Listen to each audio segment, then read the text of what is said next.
Bom, nessa aula de hoje eu vou apresentar para vocês alguns conceitos, fazer uma introdução da disciplina, né, um pouco mais avançada do que eu fiz no nosso encontro síncrono.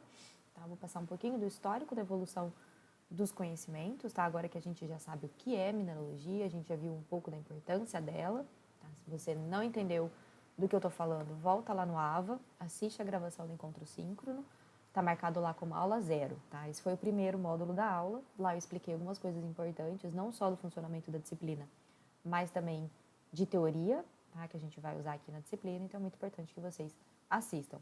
Nos módulos seguintes, tá? Que são esses aqui agora gravados, a gente vai ver, então, esse histórico do conhecimento, tá? Da evolução da mineralogia a nível de ciência, e a partir disso a gente vai começar a entender qual a relação da mineralogia com outras ciências, tá? E a gente vai entender melhor aí como que é, né, o que é o objeto de estudo da mineralogia, o que é o mineral, e eu vou apresentar para vocês alguns conceitos que vocês vão precisar entender logo nesse começo da disciplina para a gente conseguir avançar com o curso. Em todas as aulas, eu vou colocar aqui um slide de referências, tá? Eu vou indicar quais são os textos de leitura complementar ou os textos para leitura para melhor entendimento do que eu estou explicando aqui na aula, tá? Como eu falei no encontro síncrono, o principal livro, né, como apoio aí, o livro base da disciplina é o Manual de Ciências Minerais de Klein Dutroux, mas eu recomendo que vocês comecem a leitura pelo Decifrando a Terra ou pelo Para Entender a Terra. Os dois tem lá no drive da disciplina. Se você também não pegou, tem o link em algum lugar do AVA, tá? Mas eu recomendo que vocês comecem pelo Decifrando ou Para Entender, porque eles são livros de geologia geral, eles têm uma abordagem um pouco mais simples, tá? Dos conceitos aqui no Manual de Ciências Minerais. Ele já é de uma leitura um pouquinho mais truncada, tá? Então, indo aí, né, para o segundo módulo da aula, falar um pouquinho de pré-história. Nesse módulo, a gente vai ver um pouco da evolução dos conhecimentos da mineralogia, tá? Como esses conhecimentos estão atrelados a outras ciências, outras áreas de conhecimento, como física, matemática, medicina, mas especialmente a química. Tá? Como ele abrange vários séculos, eu vou abordar aqui somente algumas passagens, os marcos e as principais contribuições, né, as mais importantes, porque senão a gente ia ficar um semestre inteiro falando sobre isso. Tá? Mas uma coisa que eu quero que vocês percebam é que a mineralogia sempre existiu, o homem, né, só não tinha percebido isso. E quando eu falo que sempre existiu, tá, ela vem desde os primórdios da nossa civilização. O estudo dos minerais, tá, que compõem aí o ambiente, a compreensão das suas propriedades, tiveram uma contribuição inestimável para a evolução da sociedade. Apesar de ser reconhecida e tratada como uma ciência só recentemente, a mineralogia só foi individualizada como um ramo definido do conhecimento humano a partir do século XVIII, tá? Então é relativamente recente, né, se a gente compara aí com astronomia, física, matemática, que são ciências que surgiram e vêm sendo aprimoradas, vêm sendo aprofundadas, né, há milênios. A mineralogia ela contribuiu aí para o desenvolvimento da civilização desde antes do desenvolvimento dessas ciências, mas ela não tinha sido reconhecida como um ramo de conhecimento. Tá? A evolução do ser humano está intimamente ligada ao aproveitamento dos recursos minerais. Os humanos sempre usaram materiais da terra seletivamente, né? Então a gente ia, a gente não, né? Os nossos antepassados lá no começo da nossa espécie, eles iam testando, né? Eles tinham um objetivo e iam empiricamente, né, testando ver se os materiais que estavam ali cercando ele na natureza podiam ser usados para esse fim. Isso que é o usar seletivamente. Tá? E o homem sempre sentiu essa necessidade de se expressar, e os primeiros artistas humanos que pintaram as paredes, né, como essas pinturas rupestres, aqui do Paleolítico, eles fizeram suas próprias tintas com pigmentos vermelhos e amarelos, né, que eram presentes nos solos, pigmentos hoje que nós conhecemos como os minerais hematita, né, que é o da tinta vermelha, e o ocre, que é o da tinta amarela. Tá? Além de minerais, eles também usaram folhas de árvore, sangue de animais, tá? Mas ênfase nesse uso de minerais para esse registro. Tá? Sílex é um tipo de quartzo criptocristalino, tá? A gente vai aprender alguns desses termos nessa aula. Tá? mas sílex e pirita, né, que é um mineral sulfeto de ferro, é aquele ouro de tolo, tá, que brilha dourado, foram utilizados para fazer fogo. Tá? E segundo os arqueólogos e sociólogos, esse domínio do fogo teria acelerado a evolução do homem. Tá? Então, surgindo aí da utilização de mineral. Avançando um pouco no desenvolvimento do ser humano, tá? E também sobre o conhecimento de minerais e rochas, especialmente o sílex, tá? Que é isso que está retratado aqui. Essas figuras aqui são de sílex lascado. Tá? Então, vejam, ela é uma rocha muito dura, tá? E eles são cortados aqui, né, de diferentes maneiras, para ser utilizado como instrumento, como armas, tá? Ponta de flecha ou faca, né? E o domínio dessa técnica caracterizou a denominada Idade da Pedra Lascada, tá? Trazendo aí novos avanços para a espécie. Posteriormente, o homem foi aperfeiçoando cada vez mais os métodos que permitiram aí o polimento da pedra, né, tendo esse período sendo designado como Idade da Pedra Polida, então já é um avanço, né, dos conhecimentos do homem sobre os minerais, sobre rochas, e é um avanço sobre sua coordenação motora, sobre seu entendimento de convívio em sociedade. Tá? Então, foi uma constante transformação e utilização das substâncias naturais que progrediu o conhecimento sobre o reino mineral e permitiu a extração de metais, por exemplo, tá? Que é o que a gente está vendo aqui. Então, esse domínio sobre metais, minerais e rochas foi tão importante que leva aí historiadores a caracterizar os períodos de evolução humana como idades do cobre, do bronze, do ferro e do carvão. Como o uso contínuo destes materiais, os homens passaram a ter cada vez mais conhecimento sobre eles, ainda de modo empírico, tá? Métodos da tentativa e erro, e foi esse conhecimento que permitiu o maior desenvolvimento da espécie. Aí a gente avança alguns séculos no acúmulo do conhecimento de minerais e do desenvolvimento da civilização para falar sobre teofrastos. Tá? Catálogos de minerais existiram desde idades muito remotas. Tá? Na China, por exemplo, tem um primeiro catálogo, né, descrevendo espécies minerais que data de 700 anos antes de Cristo. Tá? Tem algum mais tarde, lá por 500 e pouco, na Índia, mas foi Teofrasto, tá? Um grego discípulo de Aristóteles, a que se deve a primeira classificação de minerais que tinha como base a utilidade desses produtos naturais, como minérios, como pedras preciosas, como pigmentos. Tá? E ele é, então, considerado o fundador da mineralogia, isso lá no século III a.C. Tá? Então, vejam como é um conhecimento muito antigo. E ele usou aí, ele descreveu, tá, 16 espécies minerais, principalmente gemas, tá? Algumas rochas, utilizando algumas propriedades físicas, como densidade, brilho e dureza, para fazer esse compilado. A gente vai ver a importância desse reconhecimento. O romano Plínio, né, Plínio o Velho, ele faleceu em Estábia, né, na explosão do Vesúvio, né, aquele vulcão que destruiu as ilhas de Pompeia e Herculano lá na Roma Antiga. Tá? E ele foi o mais importante naturalista de sua época. Tá? E ele escreveu um livro chamado História Natural, tá? Em que ele descreve métodos de extração de metais e de alguns minerais. São textos descritos, traduzidos, né, do romano para o grego, depois para o latim, que a gente tem hoje em dia para leitura. E a gente avança mais um pouco, tá, no tempo, porque os 1.300 anos que se seguem, né, desde os trabalhos lá mais antigos, antes de Cristo, eles são marcados por poucos trabalhos publicados, tá? E mesmo esses trabalhos publicados voltados para a mineralogia, eles continham muito dogmas, muitas fábulas, tá? E aí tinham pouca informação factual, ou seja, era um pouco fato, era muito achismo. Tá? Na Idade Média, acreditava-se aí, né, na transmutação dos metais pela alquimia, né, isso, o que deu lugar a muitas experiências, muitas vezes desorganizadas, muitas vezes infrutíferas, tá? Não eram pautadas em fatos, em leis da física, em propriedades químicas, tá? Mas algumas delas, meio que tortas, resultaram em avanços significativos sobre o conhecimento de rochas, de minerais e de metais. E é a partir da Idade Média que a química e a mineralogia, né, principalmente aí a química inorgânica, avançam lado a lado. Então, uma vai contribuindo para o avanço dos conhecimentos da outra. Foi Jorge Agrícola, tá, ou só Agrícola, quem expurgou, tá, quem expulsou da mineralogia e da alquimia tudo que ela tinha de magia. Então, esse médico, tá, Jorge Agrícola era um médico alemão, só que ele era muito mais entusiasta da mineração do que da medicina.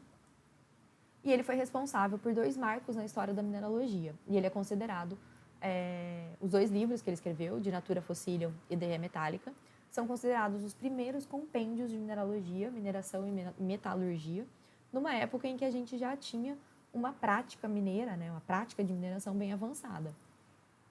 Inicialmente, a maioria dos mineiros, né, pessoa que trabalha na mineração, sabia pouco sobre como os minerais se formavam, mas tinham já um conhecimento um pouco aprofundado sobre como extrair esses materiais que eles consideravam tão valiosos.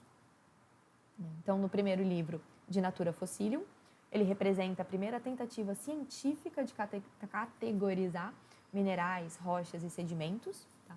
Desde a publicação lá de História Natural de Plínio. Então, veja como realmente isso passou muito tempo. A gente está aqui falando de publicação em 1546. Tá?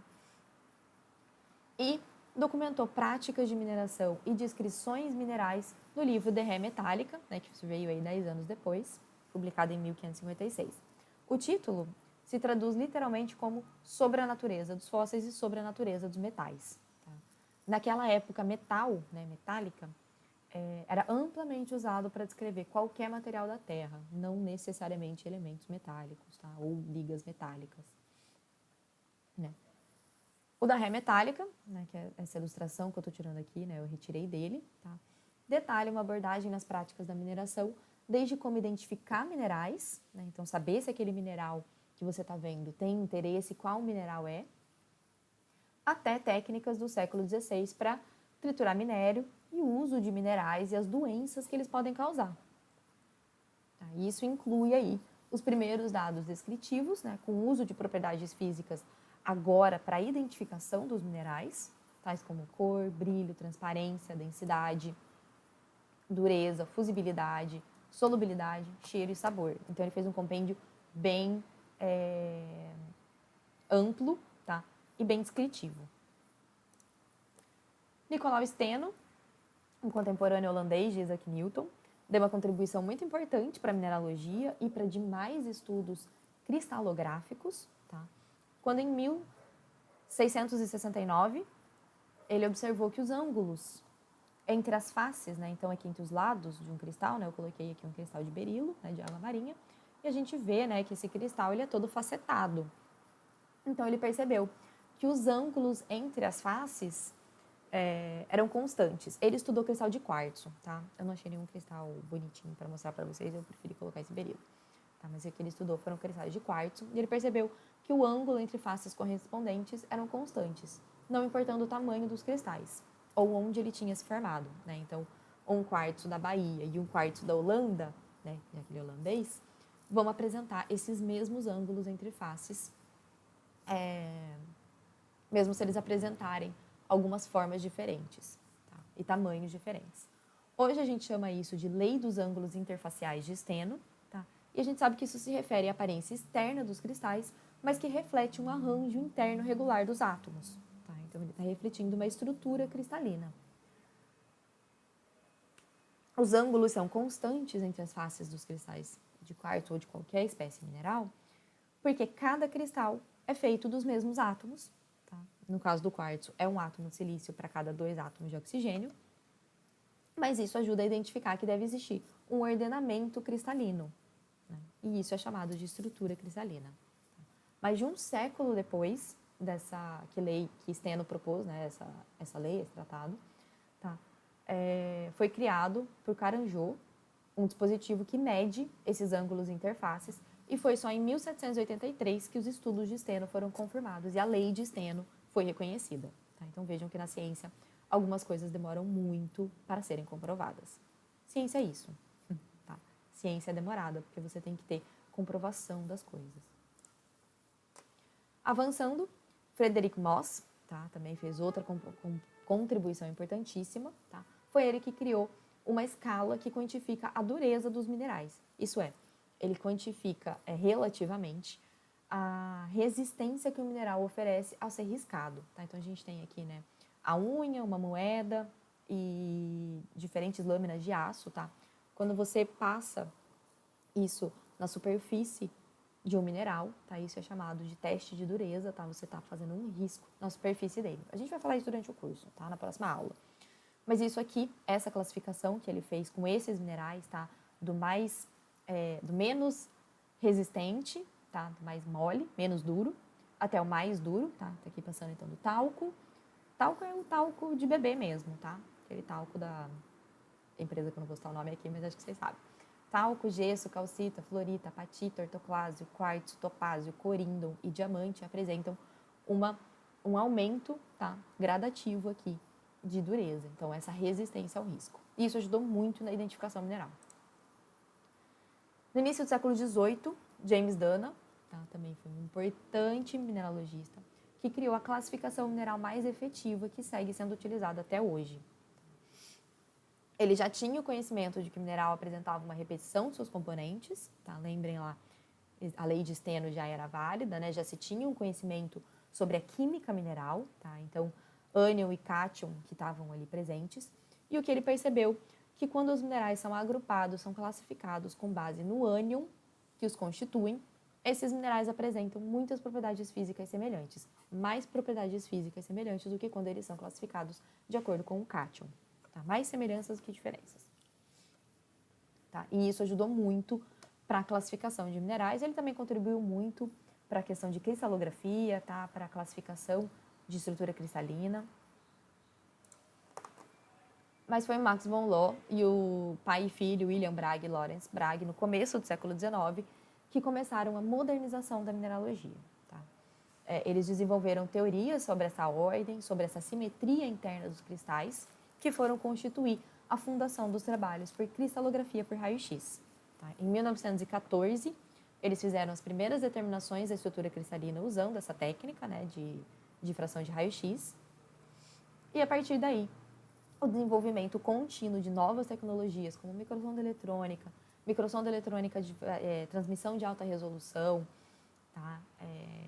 MEV, fluorescência de raio-x, ajudaram aí e ajudam até hoje na identificação de novos minerais, bem como o aprofundamento do conhecimento sobre minerais já existentes, tá? Então, às vezes a gente consegue conhecer um pouco mais propriedades químicas, propriedades físicas dos minerais, melhorando então a sua aplicação na indústria, tá? Melhorando esse aproveitamento desse recurso mineral disponível, mas findável, né? Findável é ótimo, não sei se a palavra existe, mas é limitado, tá? Então a gente tem que usar com sabedoria e usar de uma maneira que a gente consiga extrair o melhor e tudo que aquele recurso tem a oferecer.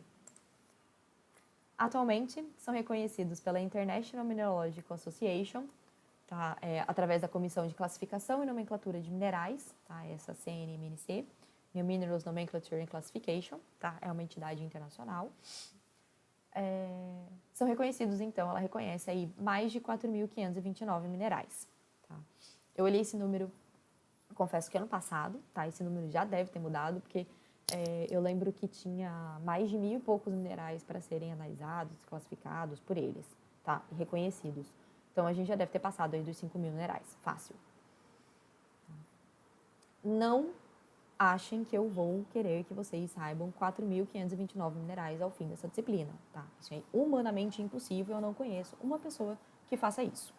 Até porque muitos desses minerais, né, são espécies minerais, não podem ser reconhecidos apenas a olho nu, tá? Você precisa de análise química, às vezes, para separar um mineral do outro, mas eu vou passar para vocês nessa disciplina todo o procedimento, todo o passo a passo, tá? Eu vou dar toda a base para que vocês saiam daqui sabendo o que vocês têm que fazer para identificar mineral. E alguns eu espero, mesmo sendo por uma aula remota, mesmo sendo só por vídeo, apresentando vocês os minerais por foto, eu espero que vocês consigam identificar alguns deles quando vocês verem ao vivo e a cores, tá? Pessoalmente.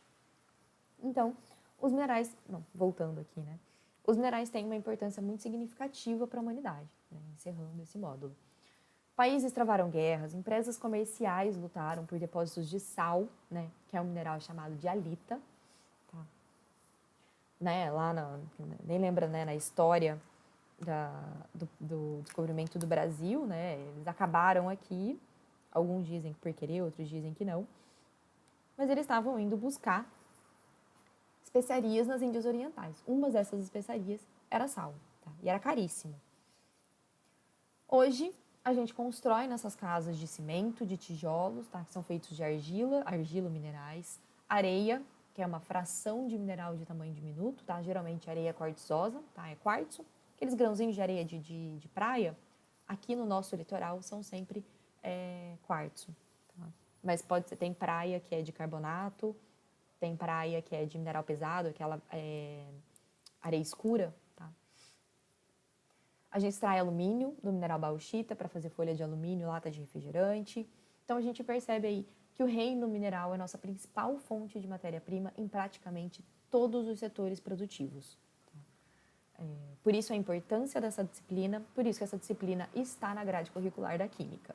Tá? Só justificando aí do porquê de vocês verem isso, tá? Não é só uma curiosidade, não é só para entender o ambiente em que a gente vive, né? Que é o planeta Terra, é constituído por rochas são constituídas por minerais, mas vocês vão usar, de fato, o mineral na carreira de vocês, tá? Na profissão de vocês.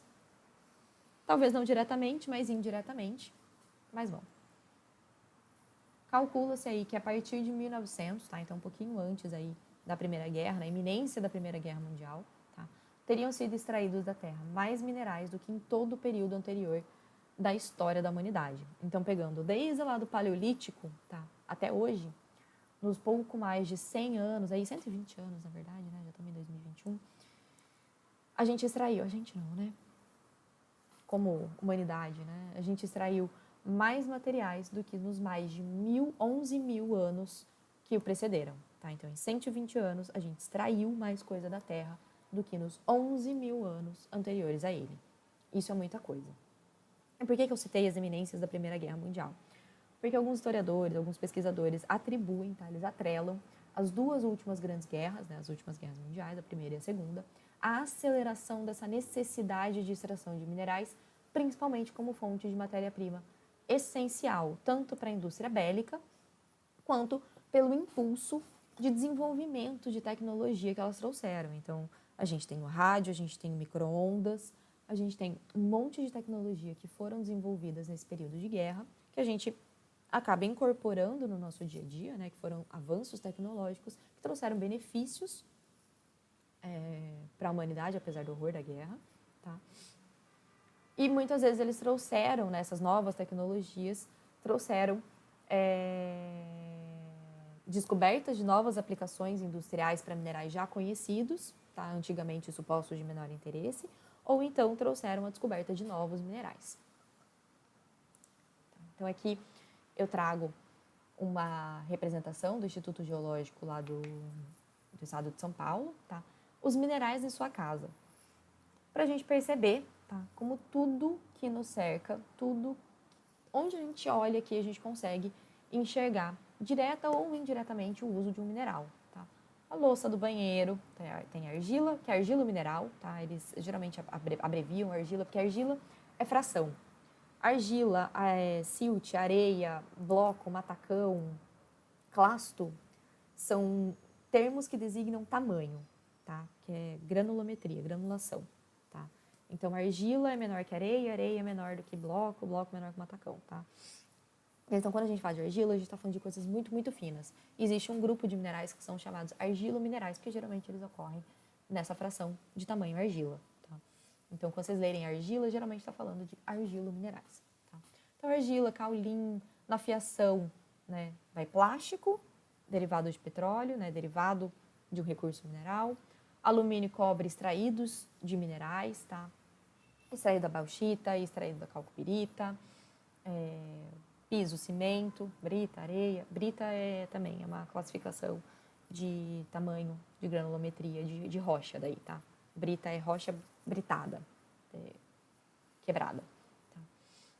Mas então, hoje a gente depende de minerais de incontáveis formas. Tá? Quando se pensa em qualidade de vida, nossas necessidades básicas, desde alimentação, moradia e vestuário, são atendidas essencialmente por recursos minerais. Correção de solo por fertilizante, construção civil, e aí avançando um pouco nas questões tecnológicas, fabricação de celular. Né? Hoje em dia a gente não vive sem celular, eu já considero uma necessidade básica. Tá? Minerais são a base de cadeias produtivas em maior ou menor proporção. Lógico, alguns produtos industriais, né, vão demandar mais mineral, outros menos. Né? Então, por exemplo, um lápis. Um lápis você tem borracha, não é mineral, mas você tem aqui, né, exemplo assim, de alumínio, extraído de mineral. Você tem a madeira, mas você tem 2 minerais aqui na ponta, que é a grafite. O grafite ele é uma mistura do mineral grafita com argila mineral, para dar maciez. Tá? O que controla a maciez, né, se é B, 2B, HB do mineral, é a quantidade de argila mineral. Tá? Porque a grafita é muito... Ela tem uma tenacidade muito baixa, tá? Ela é muito friável. Então, para controlar essa maciez, quanto de grafita vai entregar para o papel, enquanto o papel risca o grafite, tá? É controlado por isso, mas tá, enfim. Tá.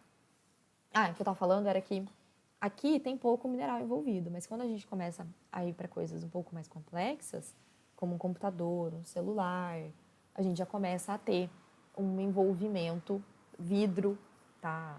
Cimento, tinta, tudo começa a ter uma aplicação cada vez maior de mineral. Tá? Algumas pessoas falam que a gente está na idade do silício em função do impacto que esse elemento tem, principalmente em relação à tecnologia, microprocessadores, microeletrônicos, aquilo que eu estava falando de celular, isso é essencial hoje em dia, né? Mas então, fazendo um paralelo, né, com a idade da pedra polida, idade do ferro, idade do carvão, hoje a gente está na idade do silício, e o silício é obtido principalmente de minerais silicáticos. Tá? Então, por isso a importância dos minerais hoje em dia nessa evolução tecnológica da humanidade. Então, para encerrar esse módulo, eu coloco aqui a importância da mineralogia, tá? A importância dos estudos mineralógicos. Uma coisa que eu falei na aula, né, que é entender os processos geológicos, a história de formação, a evolução da Terra, de outros planetas, do sistema solar, do universo. Tá?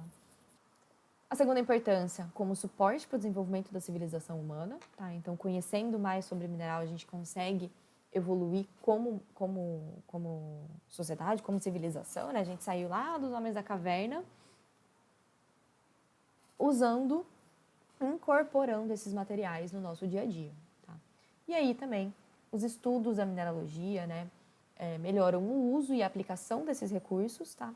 E também aí dão suporte para o desenvolvimento de novas tecnologias. Aqui, na verdade, acaba sendo, né, um alimentando o outro. Conforme a gente desenvolve novas tecnologias, melhora o uso e a aplicação de recursos, e conforme a gente melhora o uso e aplicação de recursos, isso permite que a gente desenvolva mais tecnologia, e esse desenvolvimento de tecnologia acaba contribuindo para o desenvolvimento da civilização. Tá? E entender os processos geológicos, né? Entender como ocorrem terremotos, como prever terremoto, enchente de rio, tá? Tudo isso é registrado em mineral, tá, pessoal? E também ajuda aí para o desenvolvimento da civilização. Tá? Então, tudo, na verdade, tem como objetivo final o desenvolvimento e o nosso bem-estar. Tá? E uma coisa que a gente tem que entender é que poucos minerais são utilizados praticamente como são extraídos, sem processamento. No caso do talco, alita, tá? Sal de cozinha, tá? Você extrai a alita, o sal de cozinha, passa lá uma fonte luminosa de ultravioleta para matar micro-organismos e ele está pronto para consumo. Mas a maioria é processada, ultraprocessada, é misturada, fundida, dissolvida para ser aí incorporado ao nosso dia a dia aí na forma de avião, tijolo, vaso sanitário, celular, mouse. Tá? E para saber como deles extrair o que a gente quer da melhor forma possível, mais sustentável, né, com melhor aproveitamento desse recurso e saber como transformá-los no que a gente quer, a gente precisa ter um conhecimento profundo sobre eles. E esse conhecimento que nos permite desenvolver novas tecnologias. Então, eu espero que ao final desse módulo vocês tenham entendido um pouco melhor a importância desses estudos, tá? E o porquê dele estar na grade curricular de vocês. E agora, entender um pouco melhor o que é um mineral, tá? O objeto de estudo da disciplina, é o tema do próximo módulo dessa aula.